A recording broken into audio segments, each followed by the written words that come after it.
Do you need encouragement to turn tragedies into your own triumphant life story?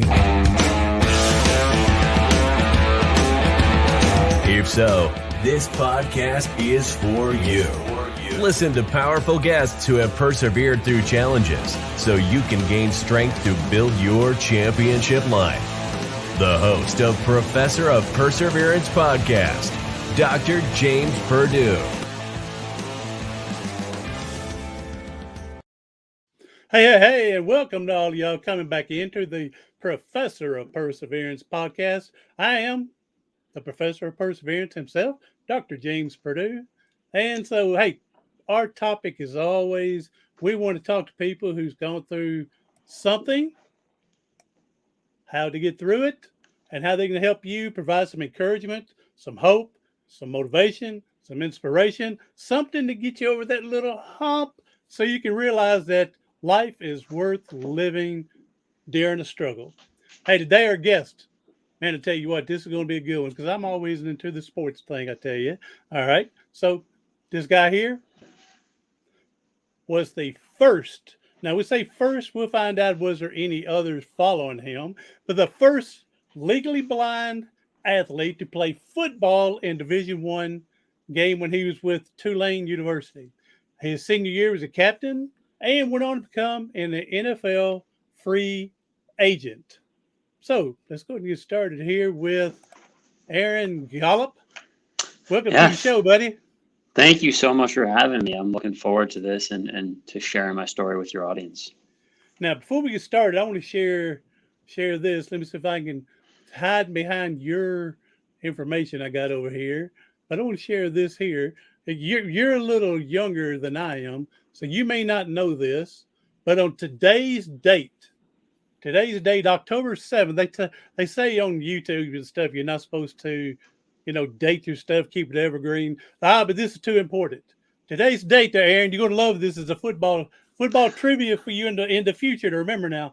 October 7th, 1916. Now, I'm sure you weren't even thought about back in 1916, but here it goes.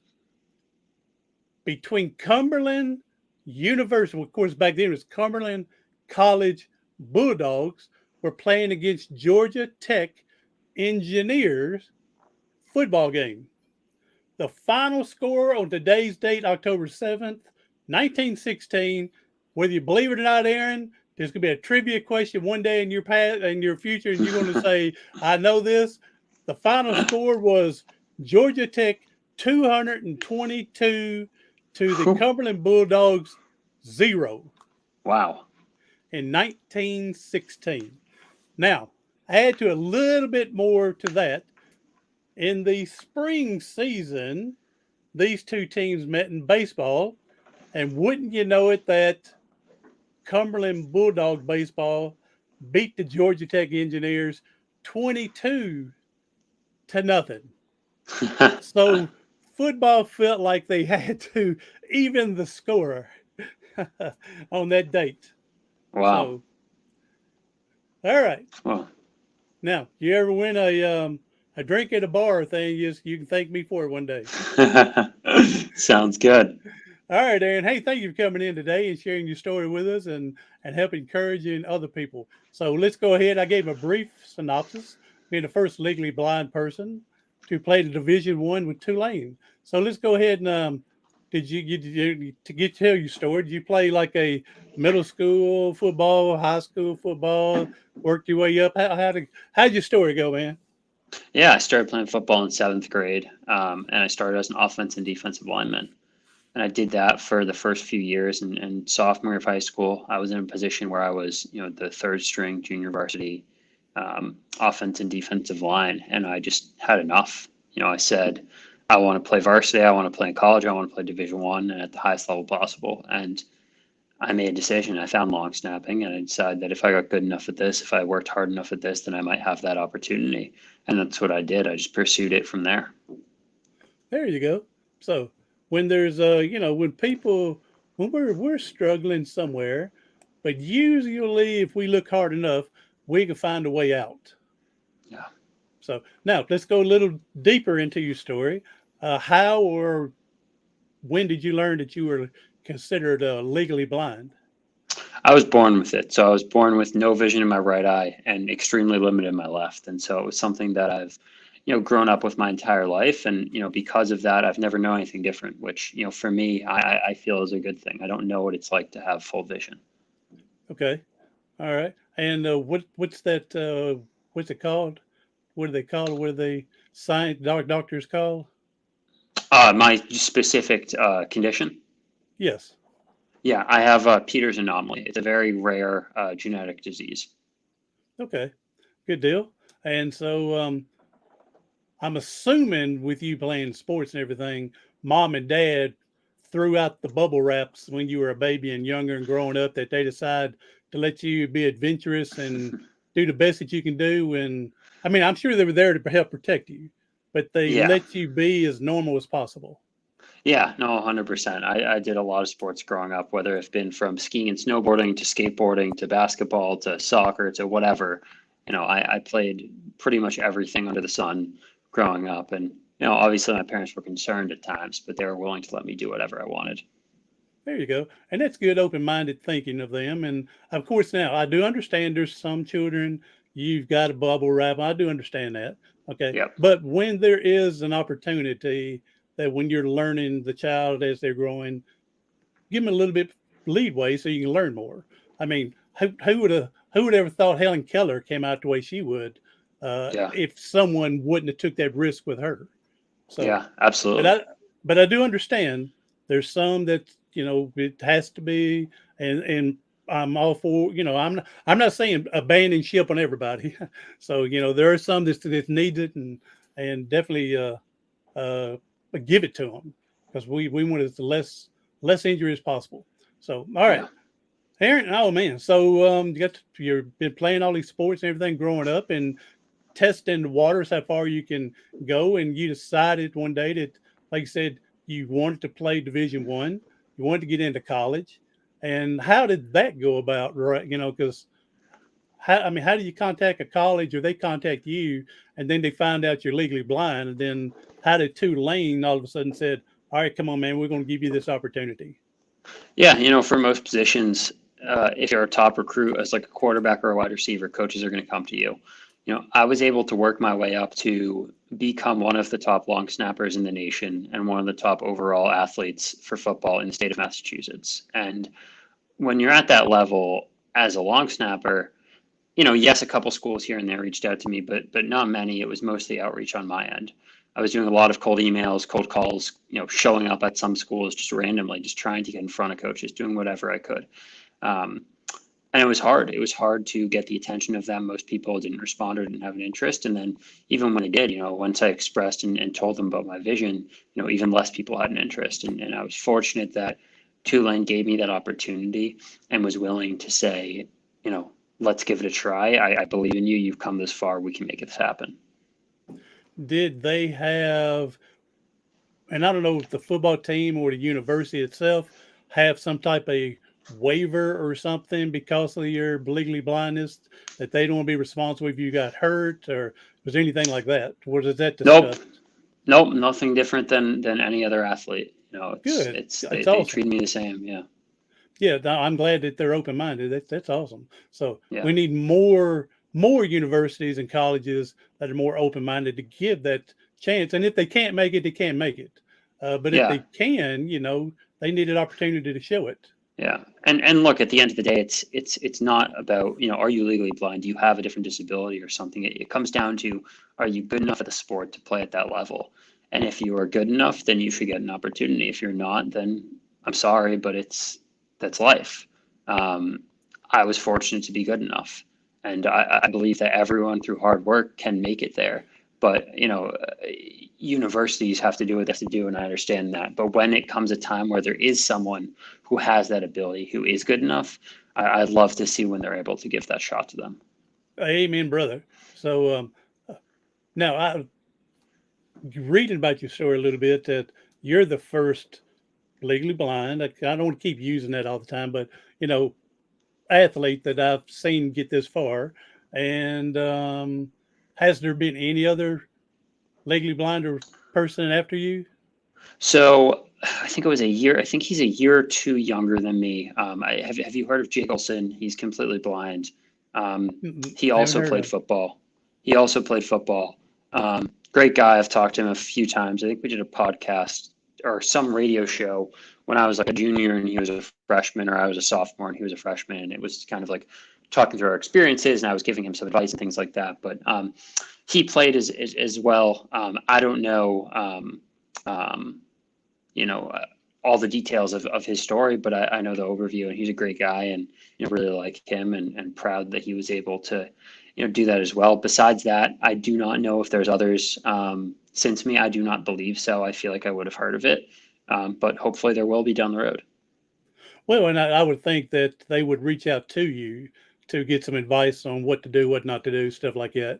If Yeah, they're going there, yeah, because you're the first, and even yeah, the contact the second, to get yeah, some advice. I would think if they're heading that way. So yeah, I would definitely encourage anyone that's even if they're trying to just get to the high school level, yeah. No, and contacting you, yeah, and to get some advice. I'm always open to that. If anyone out there is listening to this who is in that position, feel free to reach out to me. I'm always happy to help and give advice, especially in those circumstances. All right. Now, I have seen in the college and pro ranks people that are, I don't know if they're totally deaf, hard of hearing or whatnot, and they can't hear the quarterback holler and hike, and there will be a position player right next to them, take like their right hand and pop the guy on the thigh to let him know the ball's being snapped. And so I have seen that before. So it gave me an idea that that person must be hearing challenged from there. Hmm. Yeah, So, no, I've seen that a couple times, which is also super interesting and awesome for them. so hey, we got Sam O'Coon coming in listening. Sam is an old coach of mine. He says, "Hey, Doc, I'm with you. I haven't, if you haven't asked already, uh, how does he? Oh, how do you know where to snap the ball? And that goes with a lot of training and how far you need to snap because it's a long snapper. Sam, he's a long snapper. So, all Yeah, right, on field goals it was 7.5 yards, and on punts it was 15, and so it's just muscle memory. It's the same as a golf swing, and so when I had snapped the ball thousands and thousands of times, by the time I was in college, I knew that when I snapped the ball, depending on how it released off my fingertips, I could tell you was it going to hit the punter on the left hip, the right hip, the face mask, the chest. I knew exactly where would go, and it's just because of muscle memory. yeah. I was going to say the muscle memory and trained you after all them hours of practice to know how much oomph to put in it and how much to hold back. Yep. So, all right, now, what advice would you give? I just don't want to limit just legally blind, but anybody going through any struggle right now, what advice could you give them to help push them through, to try whatever they want to try, to give some, an adventure out there if they have a desire to do? What advice would you give them for that? Understand that you can accomplish any of your goals if you truly want it, and push forward and keep going. I think that so many people give up too soon and they don't keep trying, and so many people listen to other people's opinions and noise too much as well. If I had listened to everyone who said I couldn't do something, then who knows where I would be. You need to understand that if you believe that you want something, if you're willing to put in the time and the effort, then you got to block out other people's opinions and noise and just go after your goal. That's pretty much easier said than done, as well as I do, that you keep hearing these people, no, no, no, no, no, no, no. And then you start thinking, no, no, no, no, no, and everything. But when you say, block out everybody else, it finally comes down to that final decision. It's what you decide in your head. Okay. Yep. Again, you can ignore them all you want to. But if you talk yourself out of it, it doesn't matter what they've told you. And so, Exactly. like you said, if you've got your mindset, then go practice it, work hard, and do the best you can, and see how the cards fall. Exactly. So, all right, now, what game? Give it an example of a game where I don't know. Maybe y'all going for the game-winning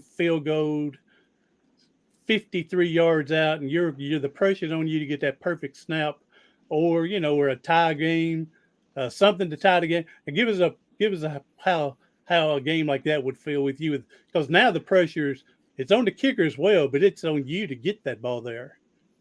Yeah, I think that probably my first game was definitely the most pressure, the most exhilarating, just because it was my first time in front of that many fans, in front of that crowd, the first time doing it. So that was probably the most pressure at first. But the thing for me at that position, for a kicker, a punter, or a long snapper, is you need to separate emotion from what's happening. And the issue is, if I go out in any situation and I'm too excited, I'm going to sail the ball over the punter's head. If I'm too nervous, I'm going to roll the ball back. And so the key for me is separating that emotion. And so when I would go out to the field, I'd practice right before I go out. I'd take some deep breaths and just try and relax. And after you do that a few times, you get good at it. But for me, if I wasn't able to separate the emotion, then I would have screwed up a lot. It's just how it is when it comes to a long snapper.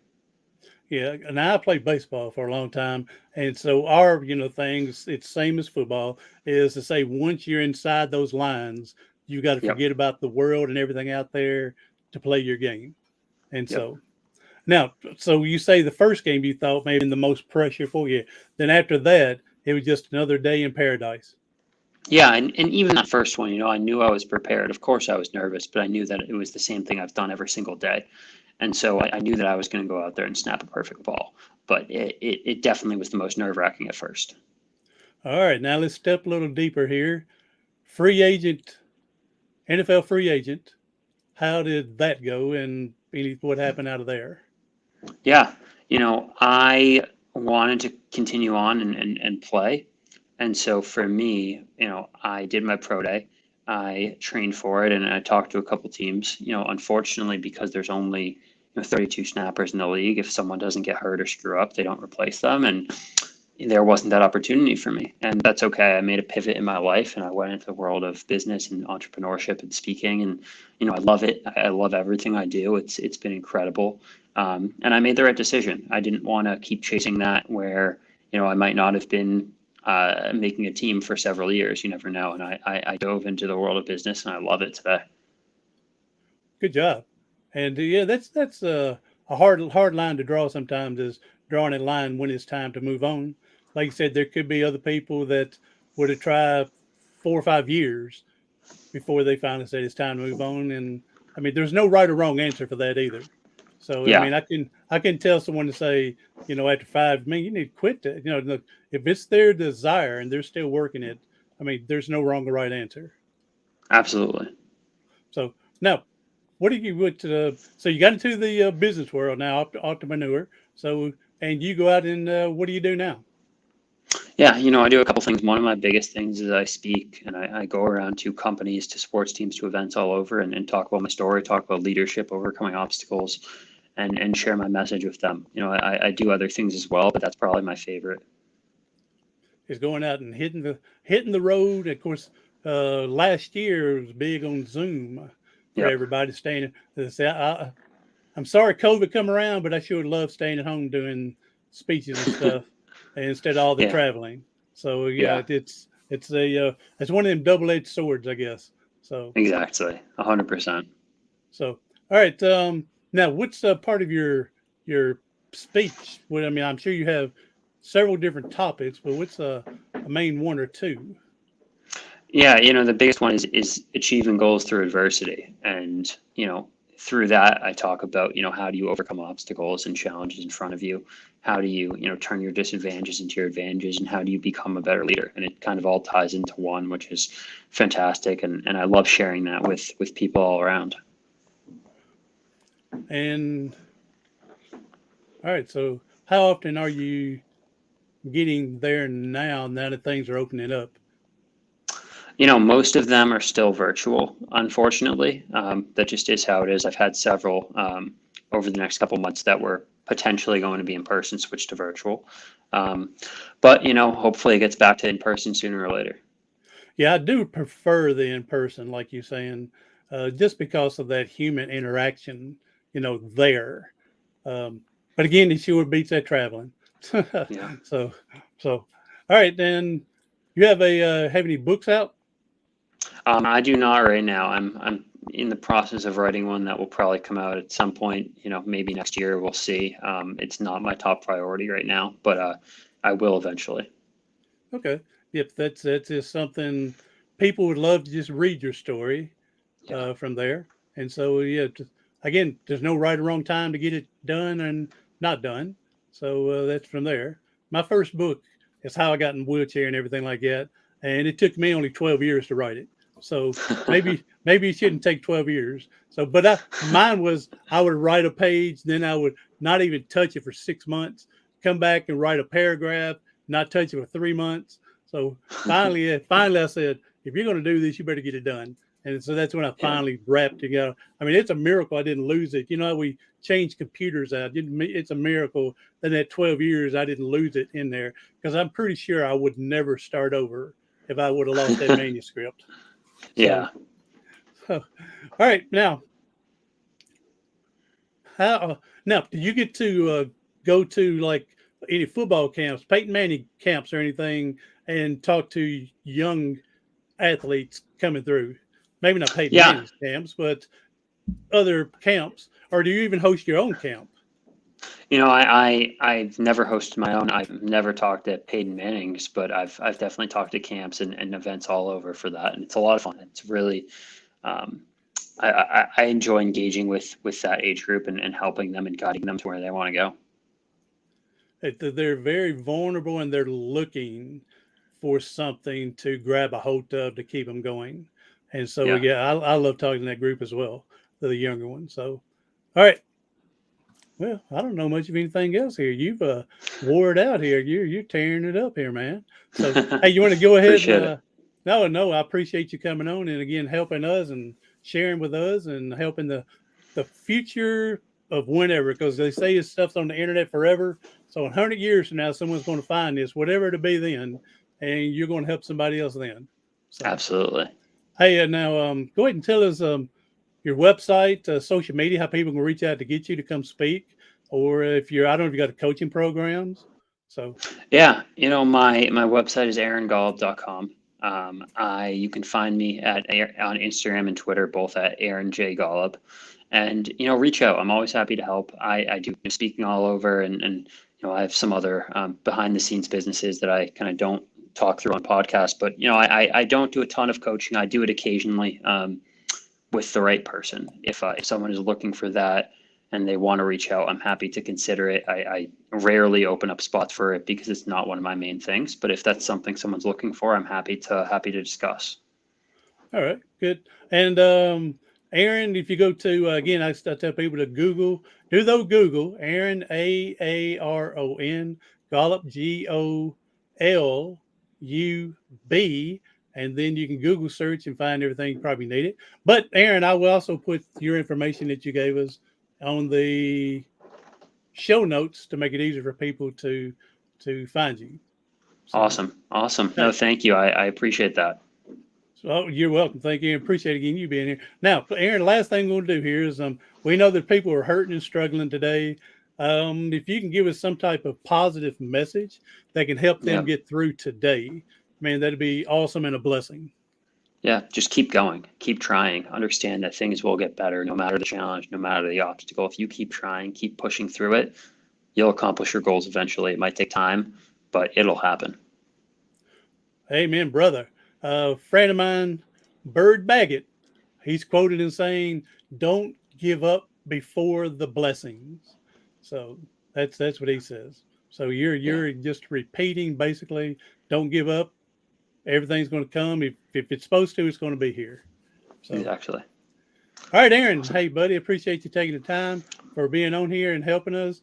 And hope things get to open up more for you to be able to get out there more. Sam, thank you for coming in. Anyone else coming on the replay, be sure to share us out. Share Aaron's message out to someone that needs some inspiration, some motivation, some tips, helpful hint, something to get them through today. I'm Dr. James Purdue. Do something today, tomorrow, something next week that's going to help you persevere past your paralysis.